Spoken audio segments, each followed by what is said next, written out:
It was in Baghdad in 1969. I was kidnapped from school. He told me like that, look, you have to say that your family and your father is spies, and you have a telephone, special phone in your home, and you have a conversation and connect with Israel. I was young, don't forget I was 12 years old, and after a few hours when I was there, he started to beat me, and then he bring another 4 guys.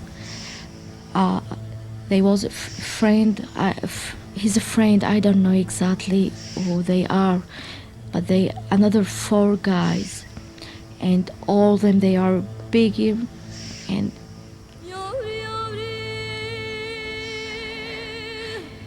they was very happy to do it because Khalil told them, just do it and enjoy yourself, because she is a young Jewish girl. And he going again, and he said 2-3 times, this is the last thing that I hear in my nose, that enjoy yourself. He told to each body to enjoy herself, because she is the young and the virgin girls, and she's a Jewish. She enjoyed it.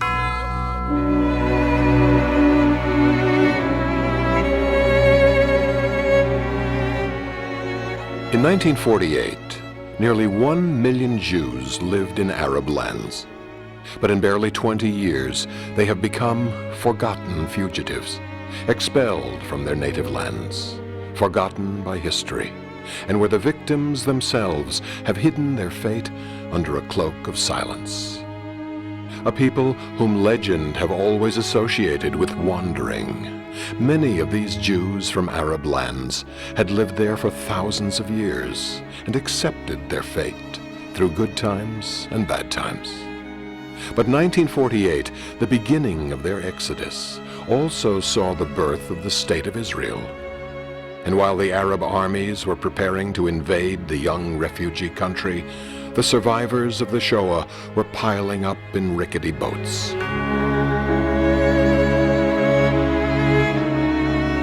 Meanwhile, a few 100,000 Arabs from Palestine were getting ready to flee their homes, convinced that they would return as winners and conquerors.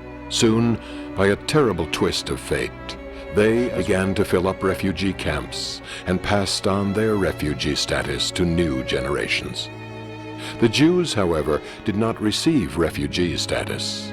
They had just rediscovered the land of their birthright. And if they came from Morocco, Algeria, Tunisia, Libya, Egypt, Syria, Iraq, or from Yemen, if they had lost everything, even their relatives and their cemeteries, they were ready to rebuild their lives in the West, and for many in Israel, without ever asking for compensation or the right of return, or even wishing that their story be told. And we would have liked to be Arab Jews. If we abandoned the idea, it is because throughout these centuries, the Muslim Arabs systematically prevented its realization by their contempt and cruelty. It is now too late for us to become Arab Jews. By the time the Jews have left from the Middle East and North Africa in 1948, there were under 1 million Jews. And you question what happened to them.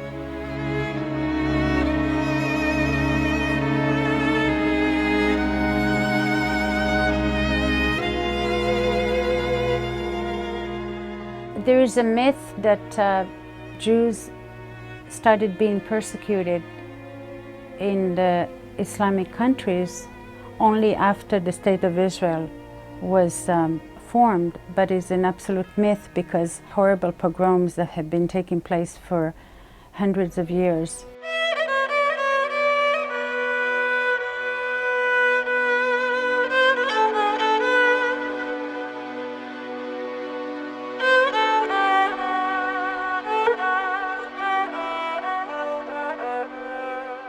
People ask me if I would go back to Libya. My answer is usually the same.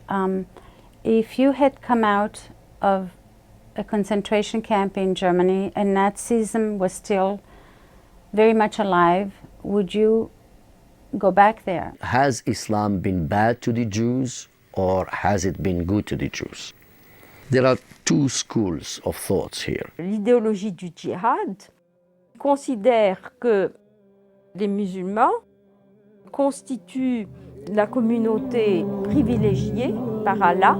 Il est de son devoir de conquérir l'ensemble de la planète afin d'imposer la loi d'Allah sur toute l'humanité.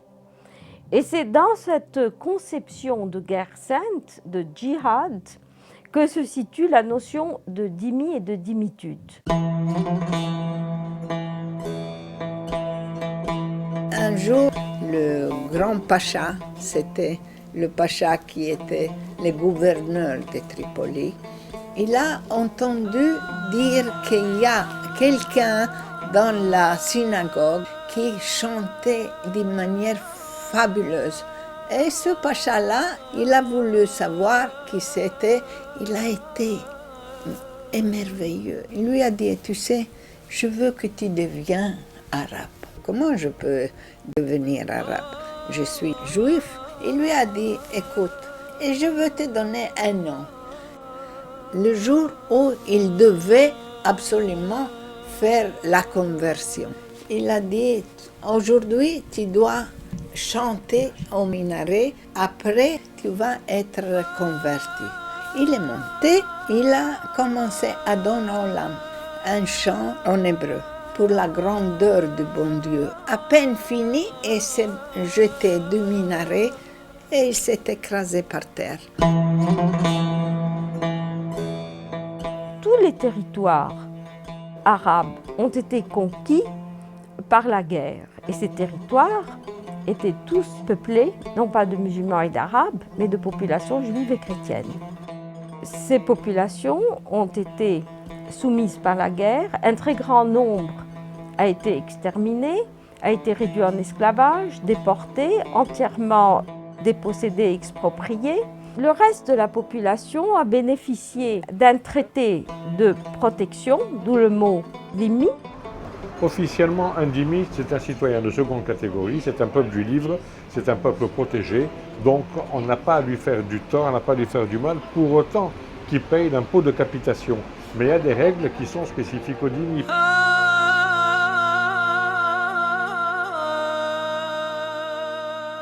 After the Arab conquest in the 7th century, if you were a Jew or Christian or Copt, had to live under very strong restrictions. For example, you were not, as a dhimmi, you were not considered a citizen of the country. You could not own property unless you had a partner who was a Muslim. You could not own a horse. You could not build a synagogue that would be higher than a mosque. And you had to pay a special tax called jizya. היהודי הולך ממול המוסלמי או ממול הערבי, הוא חייב ללכת בצד שמאלו. חייב, לפי הדין שלהם. מדוע? כי לבני האדם, בעיקר המוסלמים, מלווים אותם שני מלאכים. המלאך הטוב, המלאך הרע. המלאך הטוב הוא צד ימין, המלאך הרע הוא בצד שמאל.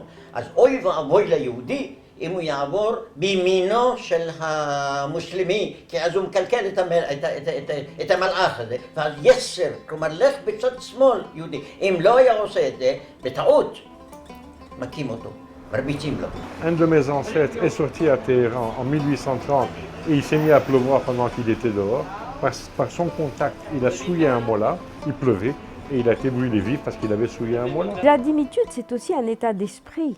Ce n'est pas seulement un ensemble de lois, c'est un état d'esprit qui conduit le dhimmi à renoncer à son patrimoine historique, s'adapter pour pouvoir vivre à ce que son oppresseur demande de lui, à ne pas garder la mémoire de son histoire. À partir du moment où l'islam est arrivé, ce sont devenues des populations complètement discriminées. Donc, à mon avis, ces populations étaient potentiellement réfugiées. Seulement, elles n'avaient nulle part où aller. Qui pouvait les recevoir? Il était interdit pour le dhimmi de critiquer en quoi que ce soit la loi islamique et le gouvernement islamique. Et donc, c'est une interdiction que l'on retrouve jusqu'à aujourd'hui. Et c'est ce qui a interdit la prise de conscience de la dimitude. À partir du moment où la base est discriminatoire, c'est-à-dire la base est humiliante, les principes donc, de l'acceptation de cette communauté, c'est en dehors d'eux. On n'habite pas au Maroc, on va habiter pendant des milliers d'années dans le mêlat d'une ville. מלח זומבש את העיירה שמה של יהודים, רק יהודים. ואפילו אני זוכר שהשמות של הרחובות הן כתובות בעברית. השם אולי בערבית, אבל הכתב הוא בעברית. כל המלח הוא סגור חומה מסביב. והיו לו 3-4 פתחים, אני זוכר. אחד הפתחים זה הרחוב שלנו. שהיינו יוצאים ממנו איזה מין פשפש כזה, שער כזה, שבלילה סוגרים אותו. מפחד שלא יכנסו גם ערבים שיש להם דעות קדומות, דעות יותר חריפות ושיעשו בנו שמות. التعايش العربي اليهودي يعني تاريخيا هو تعايش دام قرون عديدة في بلدان عربية مختلفة في العراق، في فلسطين، في المغرب، في الجزائر، في كل الأماكن. Le juif a été dénigré pendant des siècles envers l'islam. Quand on disait juif en Égypte, c'était automatiquement suivi le fils de chien. Juif, fils de chien, c'est pas normal. Quand vous traitez quelqu'un de juif au Maroc, c'est la pire insulte que vous pouvez lui faire.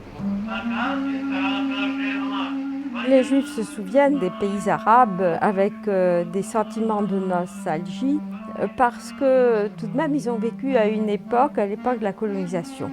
Les lois de la charia avaient été abolies par le pouvoir colonisateur.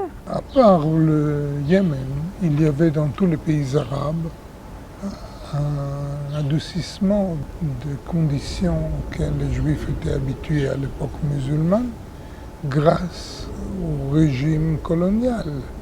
De là date une naturalisation vers les pays colonisateurs. Beaucoup de Juifs, pour pouvoir échapper aux lois de la dimitude et pour pouvoir échapper à la charia, ont adopté la nationalité du pays, puissance occupante à l'époque française, anglaise ou italienne. L'abolition des lois de la charia et la promulgation de l'égalité religieuse entre musulmans et non-musulmans, certainement était une des causes extrêmement importantes de l'hostilité des populations arabes à l'égard du colonisateur. On a introduit de nouveaux systèmes de valeurs, plus de démocratie, plus de possibilités de faire valoir ses droits. Mais ça n'a duré que le temps de la colonisation. Avec l'indépendance des pays arabo-musulmans, on s'est retrouvé dans des situations de pression terribles. Les Arabes ont fait marche arrière. Ils voulaient en tout cas y arriver. Et les Juifs l'ont ressenti dans leur vie quotidienne.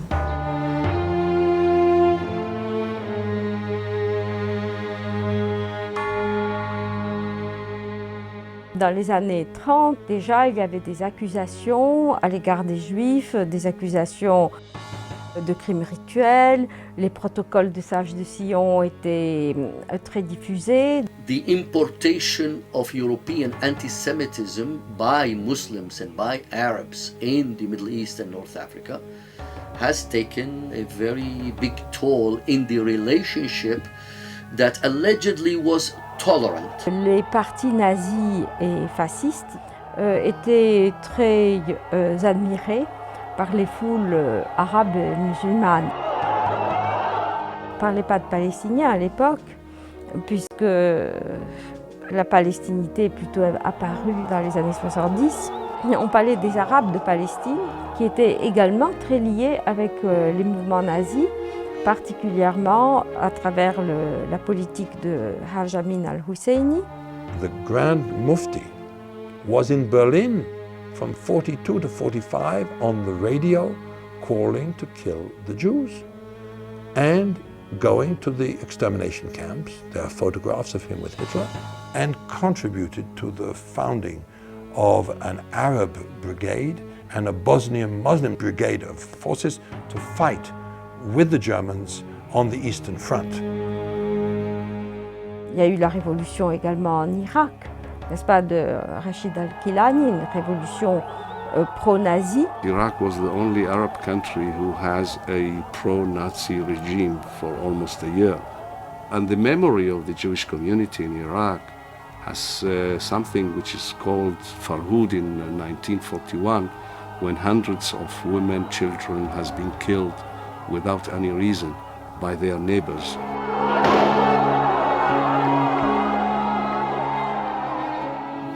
יהודים נרצחו באוטובוסים, נרצחו בבתים, נשים רבות נאנסו, מאות נפצעו, וסך הכל נהרגו 137 יהודים. נפלו הערבים על היהודים, כן, כשאני, אישה בהיריון, פותחים לה את הבטן ומוציאים את הפג מבטנה. או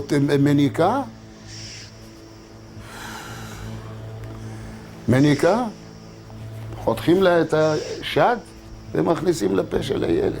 I remember I sat on the roof in order to see the people running. And I saw an Arab man sleeping on a Jewish woman. I didn't know, of course, what he is doing to her. He raped her, and after that he stabbed his knife.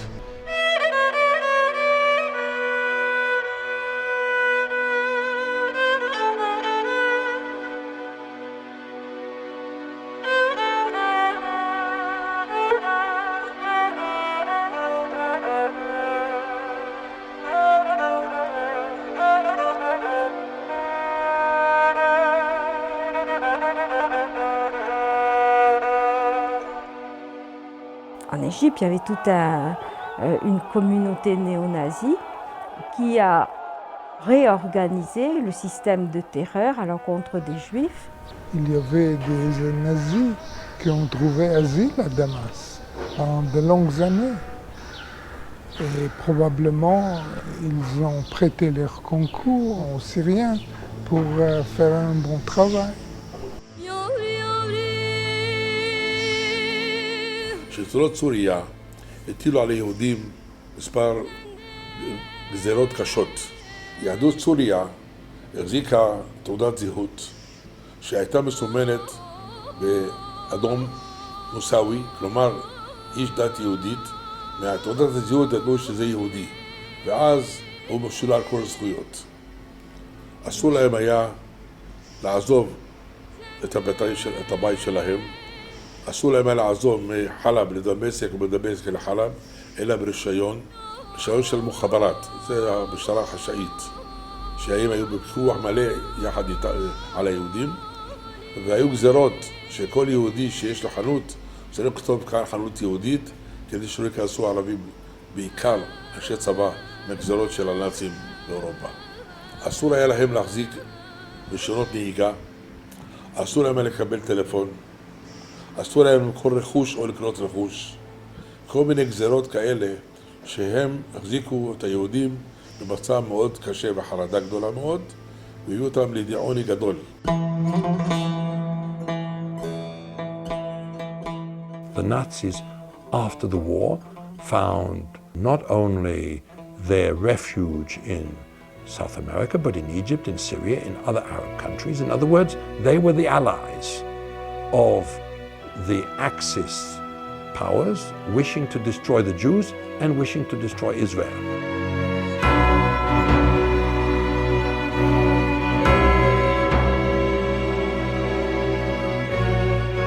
Элементарных прав еврейского народа объясняет стремление евреев к созданию своего государства.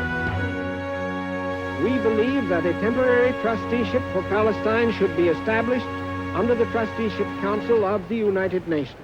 I think it's important to remember what happened in 1947, the partition, the UN General Assembly Partition Plan 181, which decided that there would be an Arab state and a Jewish state within the remaining mandated Palestine. The Arab League states immediately refused international legality. The key to what actually happened to the Jewish refugees in the Arab countries was explained by Haikal Pasha. The United Nations should not lose sight of the fact that the proposed solution might endanger 1 million Jews living in the Muslim countries. If a Jewish state were established, nobody could prevent disorders. Riots would spread throughout all the Arab states and might lead to a war between the two races. Les paroles de Haikal Pasha avaient un effet immédiat dans les rues et dans les masses.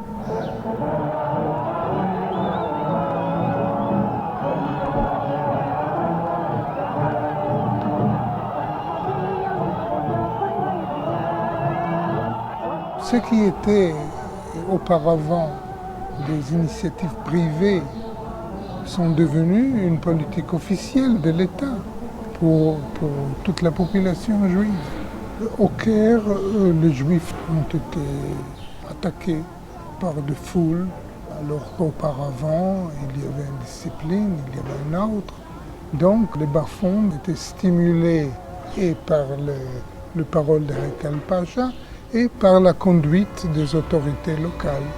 France? Yes. South Africa? Yes. Soviet Union? Yes. Quand il y a les déclarations de partage de la Palestine, il y a eu une vague d'émeutes dans pratiquement tous les pays arabes qui sont portés contre la communauté juive. Le gouvernement égyptien a destitué de la nationalité tous les juifs qui avaient été naturalisés égyptiens après 1922. Il fallait prouver avoir une présence ininterrompue depuis 100 ans en Égypte pour pouvoir avoir une nationalité juive qui n'existait pas à l'époque.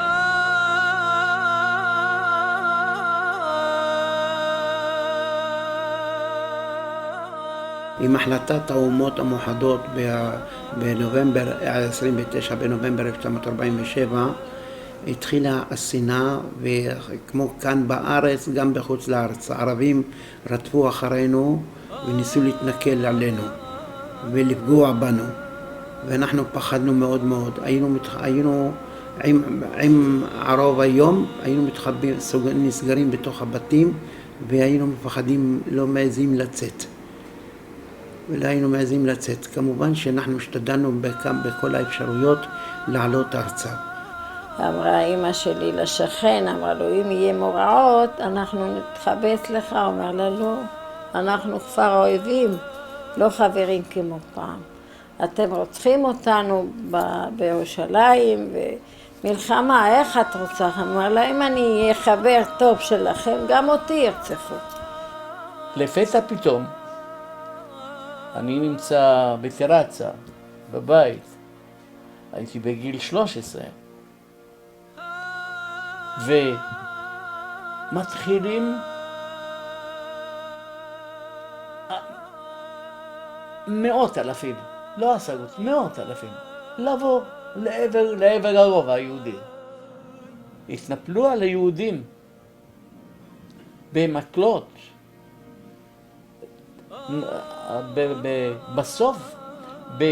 בסוף תמצאי איזה 4, 5, 6, 10 יהודים על המדרכה, נופלים, והם עולים עליהם ברגליים שלהם והורסים אותם.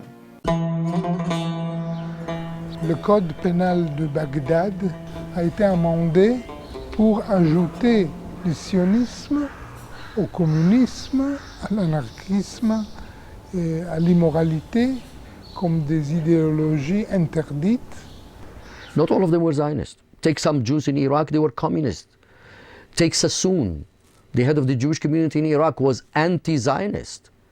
He, in fact, supported the nationalist government of Iraq at the time. Le sionisme servait de prétexte pour relancer les mesures contre les Juifs.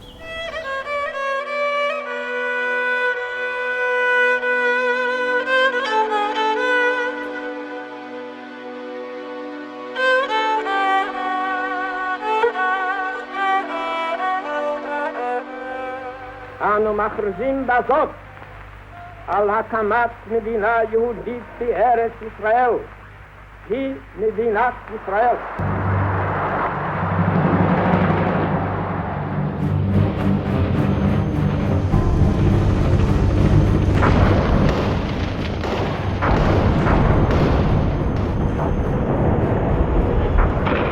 À la déclaration d'indépendance de l'État d'Israël, les 5 États arabes ont envahi le jeune État. Even if they are not dhimmi communities in the Arab states, they are now a dhimmi state in the Middle East. La situation ne s'est pas développée selon les prévisions des États arabes. Arabs were there because of right.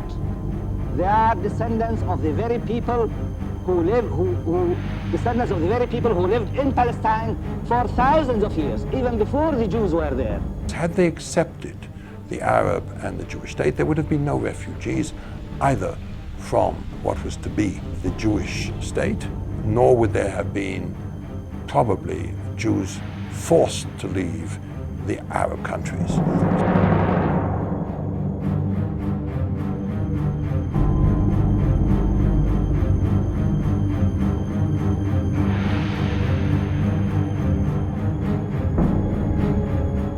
La condition des Juifs des pays arabes était totalement différente, puisque les populations juives n'ont participé à aucun combat. C'était des populations civiles qui ne faisaient pas partie du champ de bataille. Ces communautés se sont trouvées subitement confrontées à une situation extrêmement tragique où ils étaient pris dans un piège, persécutés par des lois d'exception qui ont été déclarées à leur encontre. Du jour au lendemain, expulsés, leurs biens séquestrés, des femmes violées dans les quartiers juifs, des hommes tués. I was a very small boy at the time, and I still remember the fear that we had, that in every moment mobs will come and invade our house and kill every Jew that they met, even young children of 6 months, women, old people. Most of the Arab neighbors with whom some of the Jewish families has very good relationship didn't come and help. Some of them even took part in the this kind of massacres that they happened, and a lot of questions had started to develop between the Jewish community.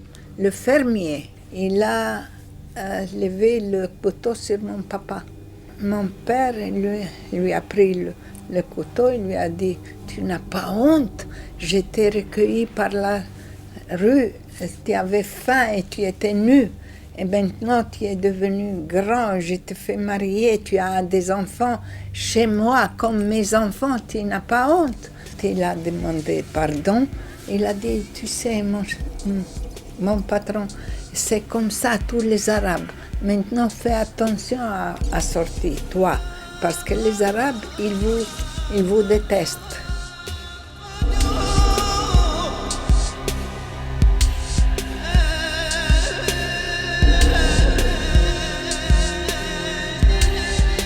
In order to leave your country of origin, it has to be two forces. One is a push and one is a pull.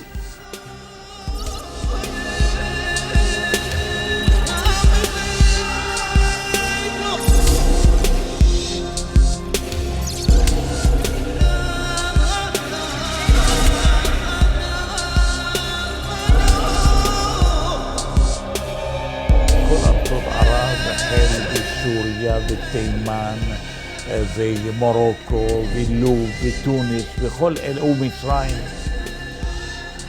המצב הזה למעשה של התעמרות ביהודים מצד ארצות ערב הביא אותם למחשבה לצאת לאן, בחלקם אין להם לאן. עד ש-49, 48 קם מדינת ישראל, היו שתי פעולות. פעולה אחת של יהודים מארצות ערב שנדחפו החוצה על ידי השלטונות, התעמרות של השלטונות, הרצח והשבי וכל אלה, ומאידך מדינת ישראל עם הקמתה משכה אותם פנימה. The push was very, very much in 1948 and 49 and 15, 52 and 53 and 54. And these people had to leave without having a choice to remain. It was a question of survival. You couldn't stay.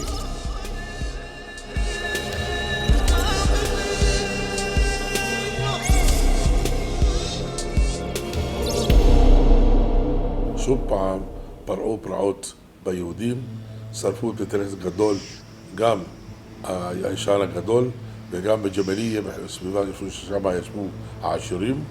גם הייתה התנפלות על יהודים בדמשק, שרפו מספר בתים, והיו מספר הרוגים.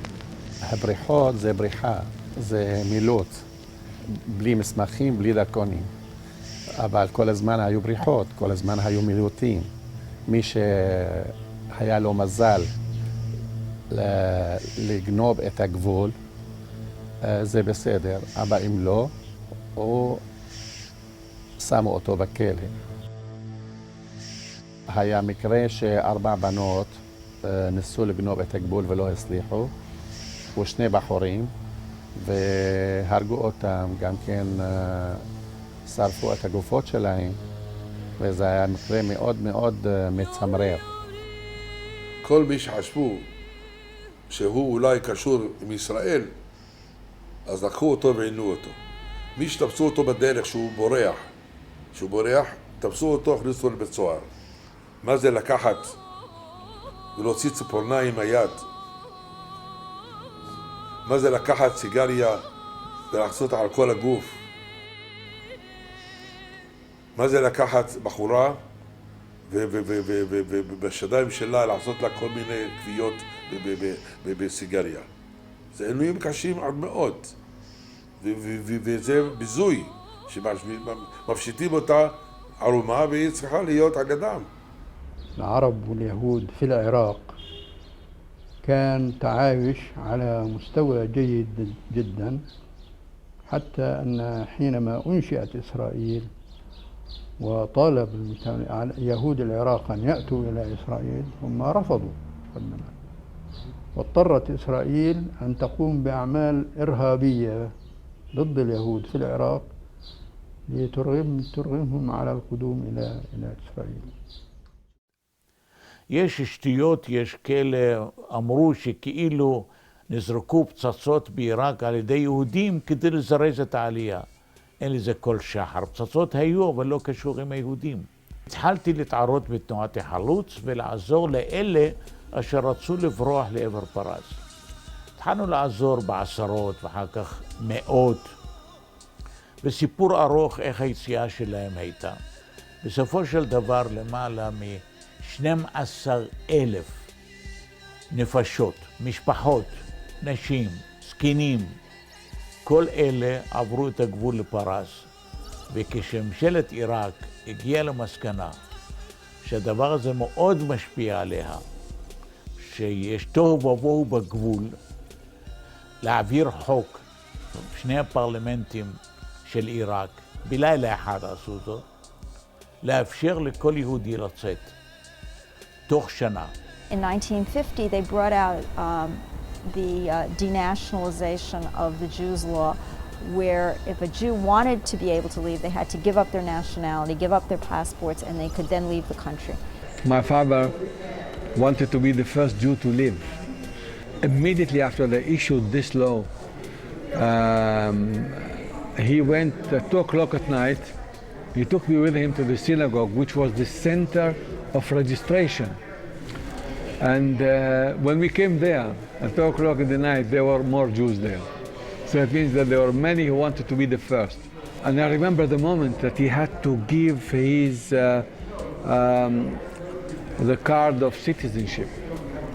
It was a terrible moment for him because when he gave it, he felt that he is a citizen without papers, without nothing. הם חשבו שאולי מתוך 137,000 יהודים אז שהיו בעיראק, יצאו אולי 10,000, 12,000. והנה זה נס. אחרי תחילת ההרשמה, חודשיים אחרי תחילת ההרשמה, נרשמו 63,000 יהודים לצאת. In 51, March 51, they passed a law where they expropriated the property of the Iraqi Jews who had denationalized the stateless Jews. So it was a two-step process under color of law, and that's how they lost their nationality and their property. כל החנויות של היהודים, הבתים, הרכוש מוקפא, כספים בבנק. אין לצאת רק עם 30 קילו. בגדים, טבעת נישואין ושעון. ו30 קילו בגדים. ככה יצאת.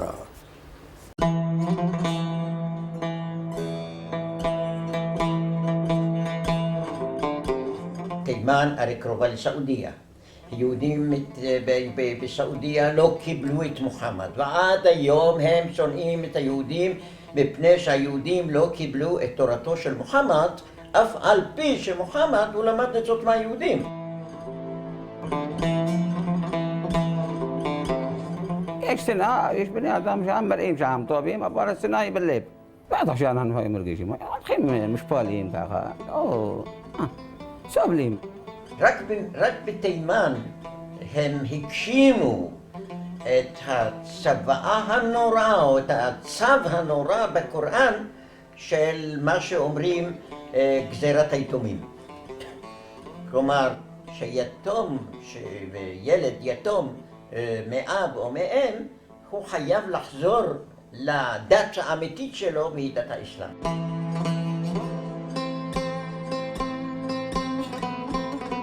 אנחנו אוהבים את ארץ ישראל, תמיד, והיינו רוצים לעבוד לפני בערך 40 שנה משהו כזה, אכלנו הבתים שלנו, כלומר, אכלנו הכל. והנה היהודים האלה, שאף פעם לא ראו מכונית בחייהם, פתאום אומרים להם, אתם תטוסו. אתם תטוסו מעדן לארץ ישראל. המטוס הראשון יצא ביום ראשון. בשבת לפני זה קראנו את פרשת יתרו. פרשת יתרו כתוב, ואשא אתכם על כנפי נשרים ואביא אתכם אליי. ויהודי תימן, כיוון שהם אנשי תורה ואנשים מאמינים, אז בשבילם על כנפי נשרים, כלומר המטוס היה טבעי. לכן אני לא אשכח איך נכנסו למטוס, כאילו הכניסו לאבא שלהם, הכניסו לבית שלהם, הכניסו לחדר שלהם, הכניסו למטבח שלהם. כלומר לא הייתה שום התרגשות. שום התרגשות לא הייתה להם. הם הכניסו את זה באופן טבעי. מדוע? כי כתוב, ואשא אתכם על כנפי נשרים. אני האמנתי בזה, הנה הוא, הנה זה מתקיים. אין הבדל בין אמונה לבין מציאות. האמונה והמציאות זה שני צדדים של אותה מטבע. אין הפרש. זה מה שהחזיק אותם. 50,000 יהודים במשך שנתיים באו לארץ ישראל, ואף אחד לא, הייתי אומר, לא השתגע, לא נפל.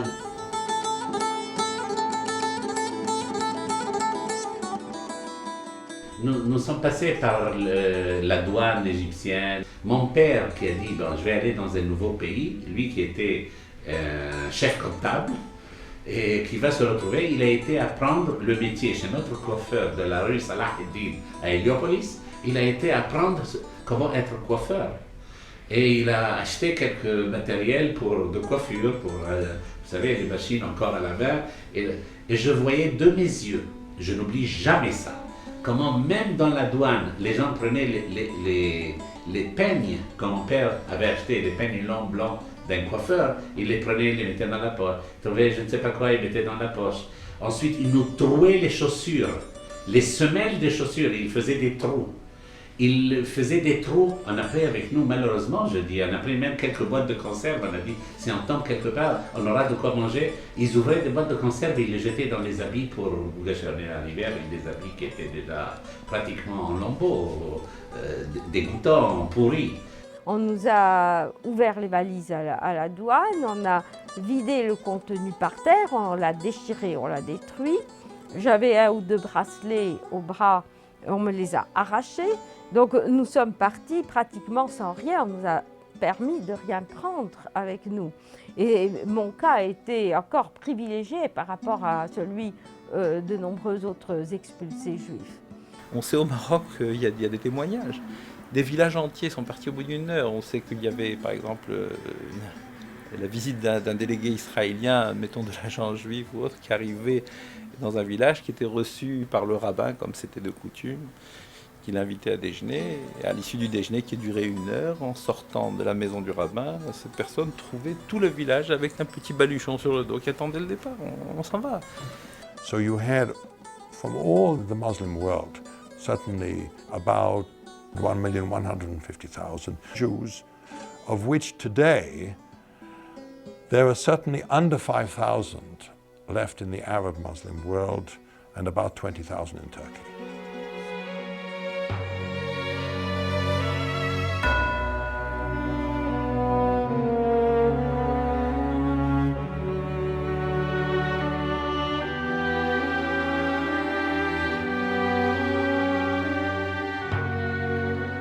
On a eu la chance d'avoir un pays qui a voulu nous accueillir dans des conditions aussi très très difficiles. Au début dans des baraques, sans eau, sans électricité et sans toilettes, ça va de ça. Et on était, si vous voulez, pas dans un camp de réfugiés, mais ce qu'on appelle en hébreu la ma'abara. Ma'abara, en principe, ça veut dire que c'est un lieu de transfert. Mais parfois le transfert est resté pendant de nombreuses années.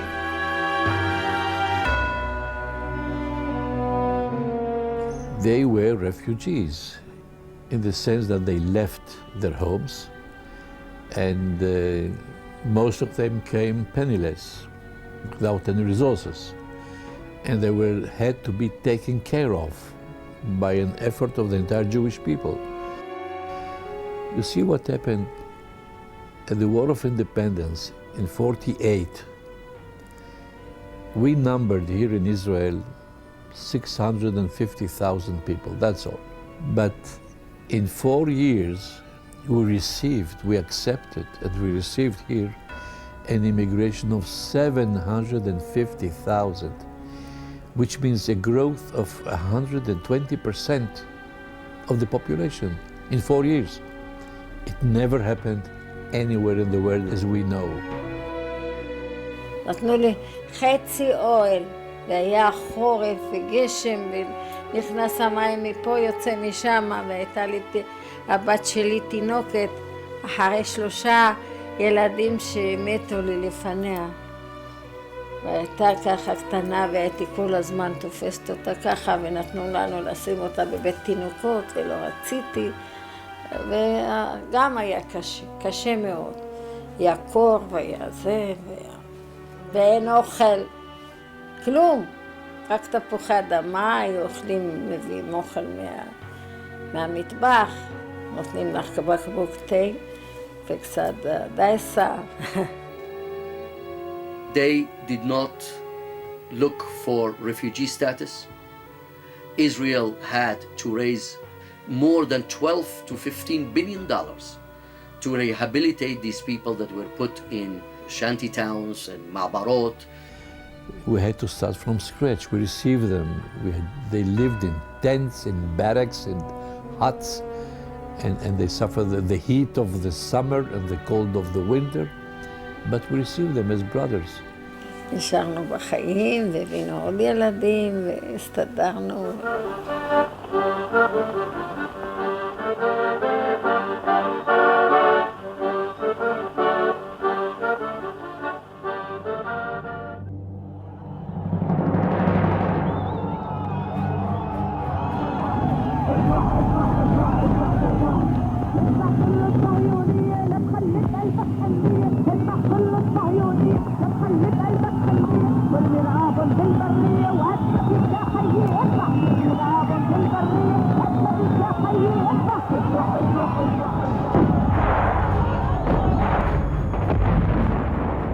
Certains juifs ont été empêchés de quitter le pays parce qu'ils étaient gardés en otage.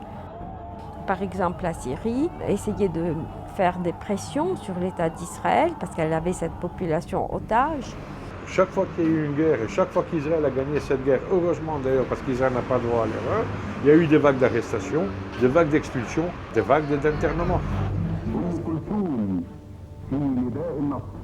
يا أسي يا أمجي يا سلاحي ودرعي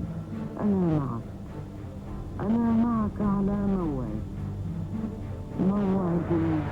معي أم كلثوم على موعد معكم في تل أبيب. Moi, ma synagogue, je l'ai vu prendre feu au Maroc. Je me suis levé un matin pendant la guerre de 67 Et c'est moi qui allais prier, et puis je suis arrivé, la synagogue était en train de prendre feu, c'est moi qui ai averti, elle avait pris feu complètement. Et en 67, j'étais confiné chez moi avec mes parents, mes frères, et des milliers, des centaines de milliers de personnes qui défilaient en manifestant en bas de chez nous, nous menaçaient, c'est avec des juifs habitant dans cet immeuble, vous allez voir, on va vous étrangler, on a vécu pendant des jours et des jours complètement barricadés dans des maisons, on ne pouvait strictement rien faire, surtout pas sortir. ופה, משנת 48, מתלייתו של שפיק עדס המנוח, ועד 73, 65 יהודים נתלו, נחטפו ונרצחו, נרצחו בבתים, כל אלה בעיראק.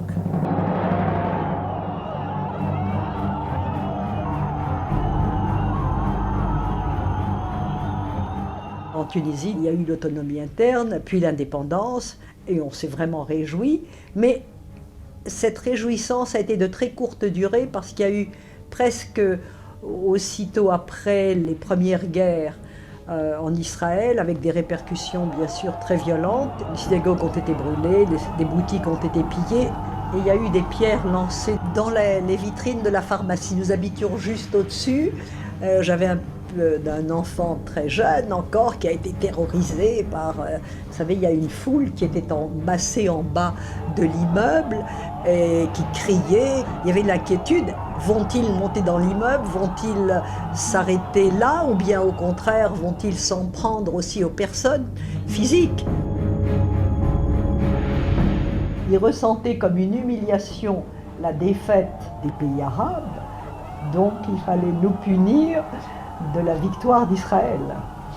Consciemment ou inconsciemment, on a toujours su qu'on n'avait pas une place vraiment dans ce pays. Ils ont déporté la communauté d'Alexandrie, ils l'ont amenée au Caire en train pour pouvoir la mettre en prison, et ils l'ont fait défiler dans les rues du Caire en disant voilà les prisonniers israéliens que nous avons capturés. Gaddafi decided to put a highway on the Jewish cemetery in Benghazi. That means I can never find the remains of my grandfather because there is a highway on that cemetery. הכניסו אותי בצינוק מטר עד מטר וחצי בחושך. היה כל 7-8 שעות חקירה. היה מכות חשמל והיה פלקות והיה כל מיני העינויים. היה אתה יהודי, אתה שפל. 4 שנים עברו בזה המצב.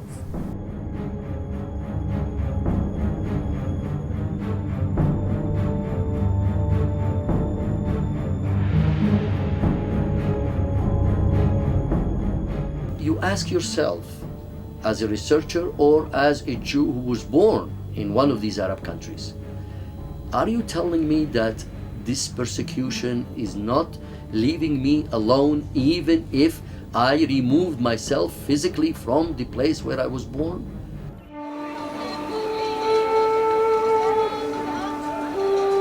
عاشوا معايا مزيان وعشت معاهم مزيان. انا مدام شي 40 عام دابا انا هنا. كبرت ولادي شي 25 عام هادي باش من الطراجي عمرهم فرطوا فيا ولا فرط فيهم حتى مشاو مساكن. Il reste actuellement dans les pays arabes 4200 juifs. Ce sont ce qu'on appelle les gardiens du cimetière. Judenrein is a very good word which I've often used, and I think one should know Judenrein meaning without Jews. Today, you can say that in most of the Arab world, you don't have any Jews in Libya, you can have no Jews in Saudi Arabia because it's been forbidden for the last 1400 years. With the exception of 2,000 in Morocco, 1,000 in Sudan, maybe 1,000 in Yemen, there are only tens or 100 here and there, so it's virtually Judenrein. The Jewish Agency chartered a special plane to bring 6 new immigrants from Iraq, from Baghdad, along with the 3 staff people that we had sent there. One of them a special emissary of the Jewish Agency, the other 2 people from Hayas, which was I would call our strategic ally in this operation.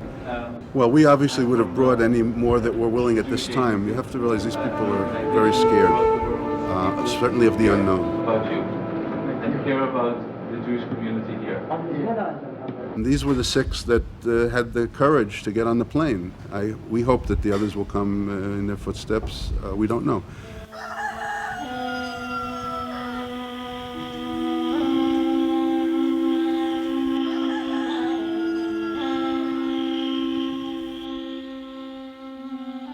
Les pays arabes ne reconnaissent pas l'existence de cet exode.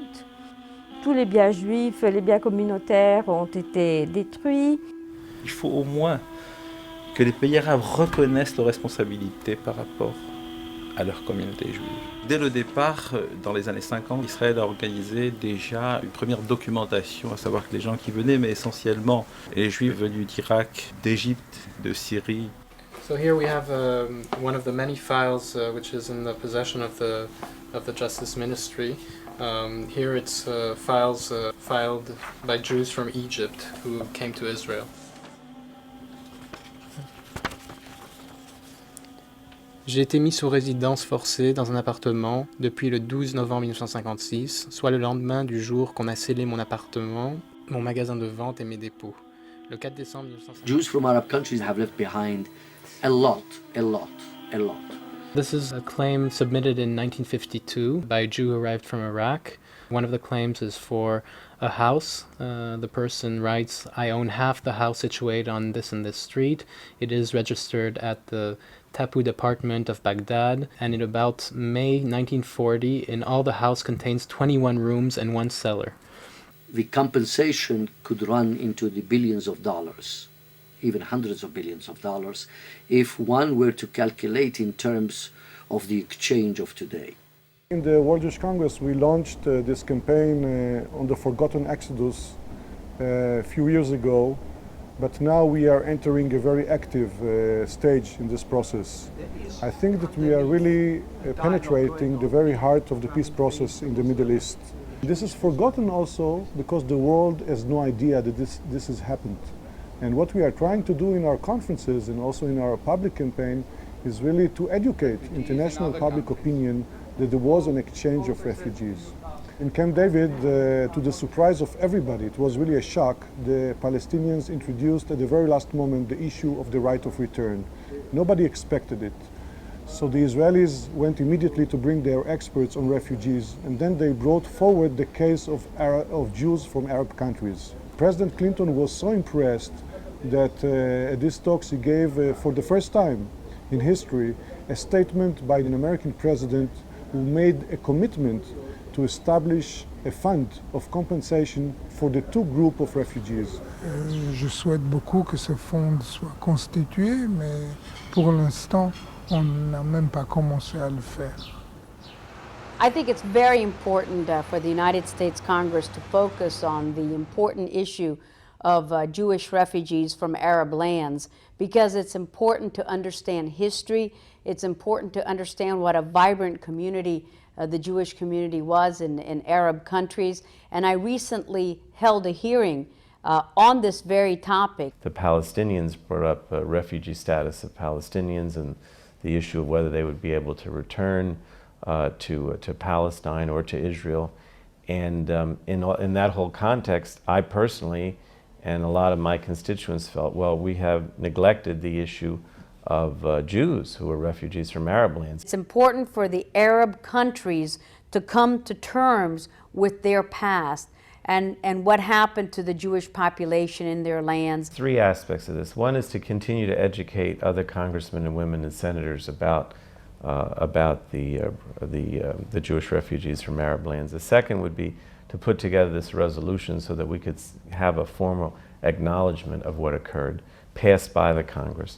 And the third would be to keep pressing the President and the State Department to include this issue in any discussions about a settlement between Israel and Palestine. When the Palestinians became refugees, there were over 100 resolutions, I believe, that we passed on the behalf of the Palestinian refugees There has never been a single resolution passed on behalf of the 900,000 Jewish refugees that were made refugees from the Arab countries.